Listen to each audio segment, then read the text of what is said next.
We are looking at how to pronounce these names and more confusing Polish names. Stay tuned until the end of the video to learn more. Marcin Slysz. Marcin Slysz. Slysz is how it's said in Polish. In English, Marcin Slysz.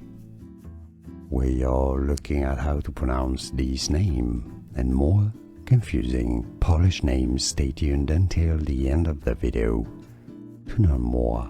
Marcin Slysz. Marcin Slysz. Slysz is how it's said in Polish.